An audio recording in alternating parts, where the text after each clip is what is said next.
it's another delicious day here in the Let's Make Food from Food Kitchen, and today I'm going to make a chicken pesto flatbread. Now, here's the fun thing. Most of this is from leftovers. I made some flatbread yesterday and I made some grilled chicken, but I purposely seasoned my grilled chicken because I knew I'd probably have some left over, and it's just salt, pepper, and a little bit of thyme. So it's versatile. I can use it in other dishes. Perfect for a flatbread pizza. So then my last video, if you watched it, was the basil pesto, which is going to be the base for my pizza.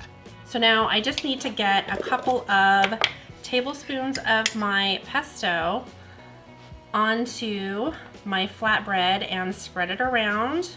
Okay, so this is in lieu of a base olive oil or a red sauce or even a white sauce, which I'll make down the road. Maybe we'll do a Alfredo pizza. Maybe a different crust because I've done a regular crust. We'll figure something else out. Okay.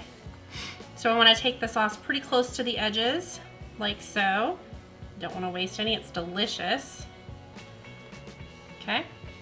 Now don't forget, if you're opening a jar of pesto that you didn't make, put a small layer of olive oil on the top to seal it so that it doesn't start to go bad faster. That'll help keep the oxygen away from your basil. Next, I have fontina cheese, and I am just going to take these little bits and put them around. I didn't want to do shreds, so I just took a hunk of it and made some small little slices.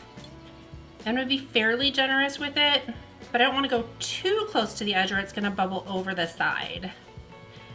I have my oven on 425 degrees, and I have a pizza stone in there. Now, if you don't have a pizza stone, totally fine.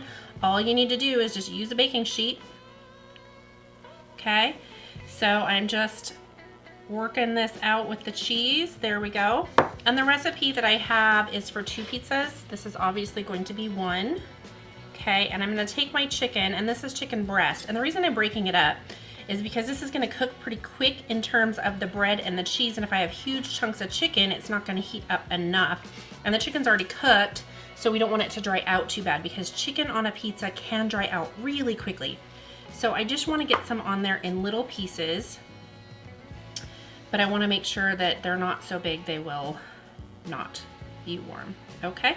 So there's that. Now, I wanna take some pine nuts and sprinkle those on. Okay, and those will get nice and toasty.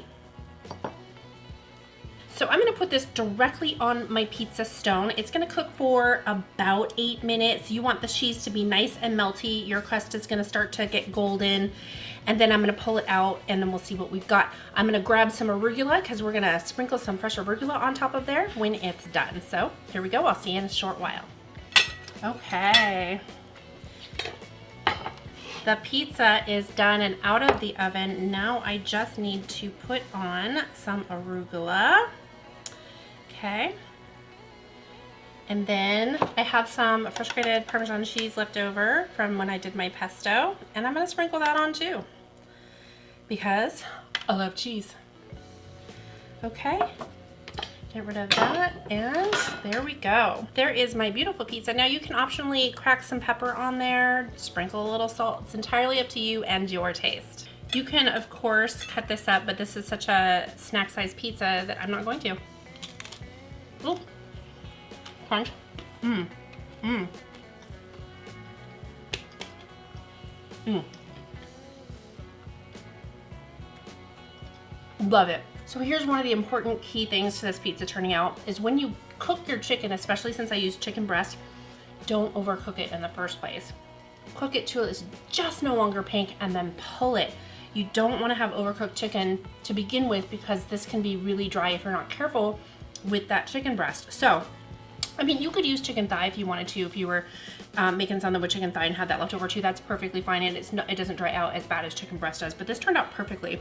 The pesto is so flavorful, and it has that extra garlic I put in there with that bite, delicious. And then the arugula gives it that freshness, and you've got the pine nuts and the cheese. That fontina really goes well in there.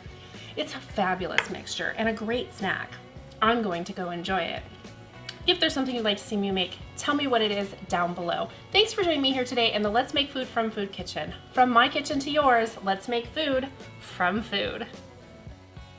That's one boy.